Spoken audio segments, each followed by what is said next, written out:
3, 2, 1, action.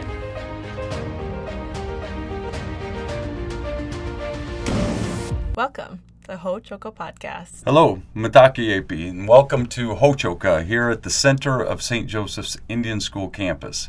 I'm Scott Wooster. And I am Hope McCloskey. Today, the two of us host Joseph Marshall III, award-winning author of many books, a cultural and historical consultant, teacher, craftsman, administrator, actor, and public speaker. He joins us to tape for a series directed primarily to our families about the vital task of reinvigorating the cultural identity of Lakota youth. In this first podcast, we discuss storytelling, sense of community, and cultural identity. Joseph, thank you so much for joining us today. It's good to have you here. Thanks for inviting me. I'm glad to be here. Looking forward to it. So, Joseph, recently I had the honor of reading Crazy Horse Weeps, The Challenge of Being Lakota in White America. And in that series of essays, you explore the topics of identity and authenticity. Right. Though you describe many of the forces that waged the dissolution of Lakota culture, you managed to be hopeful, and that came through in the book. Would you be willing to just retell the Sichangu story of hope that you share in the book? Well, the story that I like is the one where the name Sichangu comes from. Mm-hmm. And I heard this story. I can't remember how old I was when I first heard it, but I was young, and it was. To me, then, it was just another fascinating story that my grandparents, both of them told often. But as I got older, I began to understand, all the meanings behind it, not just the name, but what it represented. And in terms of leadership, in terms of the character of people. And that's why I like the story. And I'm sure that you've all heard it in one form or another. Every one of the Lakota bands, the 7 bands, have a different name, obviously. Right. And those names happen because of an event or something, a person or a landmark or whatever. Our name, Sichangu, which the French translated to brûlé, meaning burnt leg, burnt thigh, comes from an incident that happened years and years and years ago before the Lakota had horses. It was probably after we migrated west from what is now Minnesota into here, the Great Plains. And of course, people in those days walked. Mm-hmm. We walked everywhere. Our ancestors walked everywhere. And their pack animals were dogs. So you've seen pictures, I'm sure, of horses pulling these travelway, the drag poles. Yeah. Well, dogs are doing that before horses. Right. And they were smaller drag poles. So when people moved, all their belongings were on those dog packs, those dog travelways. And, the village would move from one place to another, because even in those days when they were still walking, they were still dependent on the bison for their main source of food and clothing and shelter. It was in late summer, early fall, one year when a group of people were moving eastward toward the Missouri River. So it had to have been on the plains west of the Missouri River somewhere. And as it happens in the late summer, there were thunderstorms, clouds would build up, lightning, and I think it was probably a dry year, and the lightning struck the ground, the grass, and started a fire in the distance. I don't know how far away, but it was a long way away, and the people saw it. But the wind happened to be from the west, and they were traveling from west to east. We don't know how many people, probably a few hundred, maybe an entire village, maybe a couple hundred people. Composed of adults, elderly, children, infants, all their dogs, belongings. And at first they were not worried about the fire, but the wind picked up. And the flames got higher, and they kept coming closer and closer. And they tried to move faster and find a water source, a creek, a lake, a pond, something. But nothing was close by. And the wind kept increasing, and the flames got higher. And when I was in high school, I remember an incident, and I can directly relate to what was happening in this story. I was at a boarding school up in near Wakabala, and that boarding school happened to have cattle. And I was spending the summer there, and there was a prairie fire. And the boarding school's cattle were in this one pasture, sort of landlocked in this pasture. So three of us boys saddled horses and went to the pasture to drive the cattle away from the fire. Mm-hmm. We did that. We tried to do that. But at some point, the fire was coming so fast, and the cattle were stampeding. And so they just tore through the fence and went down to the Missouri River. But even though the fire was only like 50, 60 yards away from us, I could still feel the heat. Mm-hmm. It was intense. And after it was all said and done, the cattle got away safe, and so did we. But it was so hot that one of my friends reached up to wipe the sweat from his face, and his eyebrows were so brittle, he wiped his eyebrows off. So brittle from the heat. Right. And the horse's manes were wavy, caused by the heat. Right. So I can relate to that story, mm-hmm. just from that one incident when I was in high school. So the fire got closer and closer, and after a point, everyone realized they weren't not going to outrun it. Right. It was coming too fast. The flames were too high. I'm sure they felt the heat, and they didn't know what to do except to just keep running.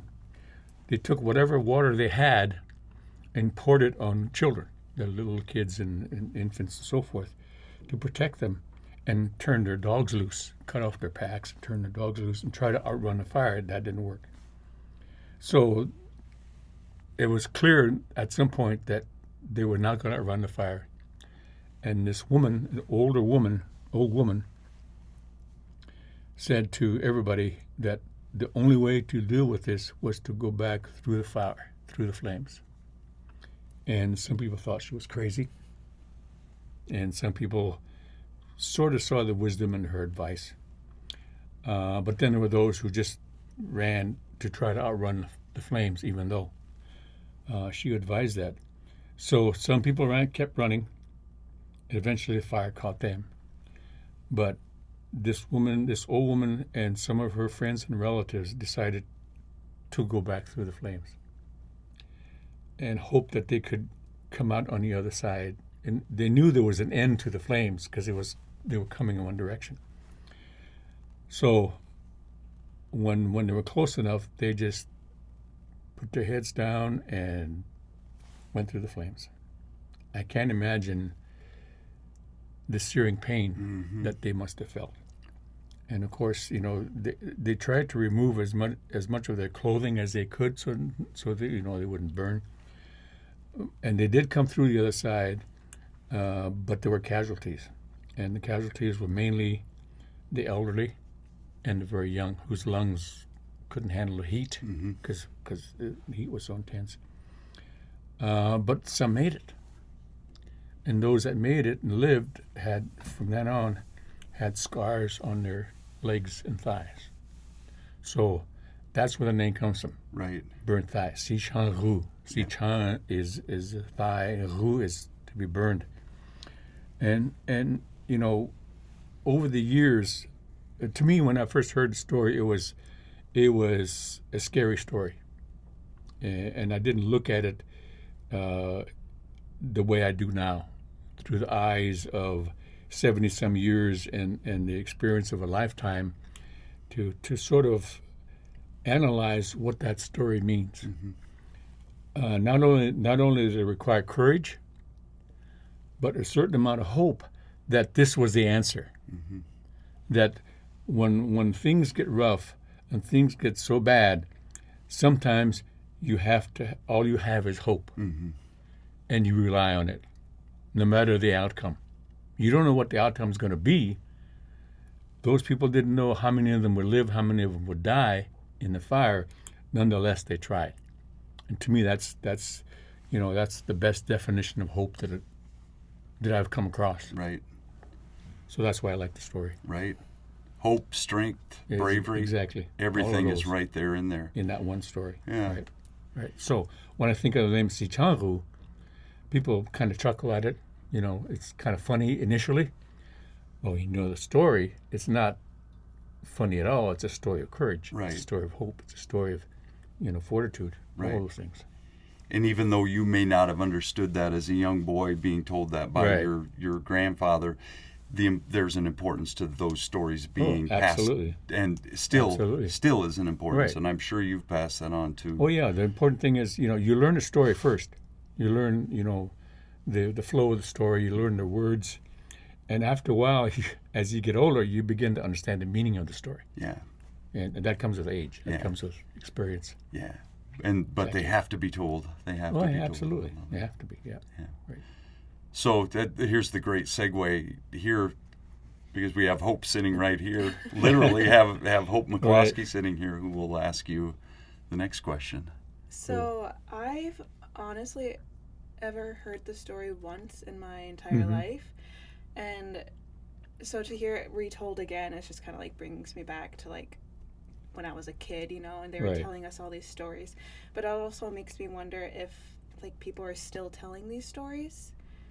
Because I'm pretty sure if I went to ask my sister or my brother, I'm not sure that they would be able to tell me where the name Sichangu came from. Right. And so I guess that just brings me to ask, Joseph, what is hope to you in the face of the daunting loss of the Lakota culture identity? Where do you place your hope, and where do you find your hope? Well, I place the hope in the future generations, and in those who still know the stories. There's not many of those, unfortunately. Yeah. I was born at a time when that was still a way to impart information, the oral tradition. So I grew up without TV. I grew up without radio. I grew up without movies, any of those things. So my way of getting information and being entertained and being taught was through oral stories, instruction. Everything was verbal. And my grandparents' generation, not so much my parents, but my grandparents, that generation who were in the 50s, in their 50s, 60s, and 70s years, still knew that mechanism, was still part of that was handed down to them from their parents and so forth. That's not the case today. We have too much competition. We have TV, we have video games, we have movies, we have easy entertainment. Well, all we have to do is sit on our butts and watch something. We do not learn the mechanism of storytelling by listening to stories, unfortunately. So the number of people who know the stories is dwindling, has dwindled, and it's pitifully small these days. And the number of those people who are telling the stories is even smaller. So what happens? We're losing, every generation we've lost a little bit more of that mechanism, that cultural pillar that has been the strength of our culture. So that's the sad part about it. The hopeful part is that there are still people who know the stories. And when I was growing up, I heard these stories only in Lakota, not in English, but Lakota. So at some point, when I started telling stories to other people, then I had to switch from, I knew who spoke Lakota, who understood it, who didn't. So if I wanted to pass the stories, I had to switch and translate it to English. So, my hope is in those people who still know the stories. I hope that, people my age and older, maybe the next generation, those who know the stories, will step up and say, okay, here's what I know. I want to tell you a story, you know, and persist. And then that the younger people will find time to listen. And that's where the hope has to lie, because it doesn't do us any good to know the stories if we're not going to tell them, and it doesn't do us any good if the audience isn't willing to listen. Yes. Yeah. So I want to turn to a central issue, and I'm thinking, Joseph, about the scene you describe in the book when Crazy Horse actually weeps, and that's after which you title the book, and you summarize that if you don't know what you have or had, you will not know what you have lost.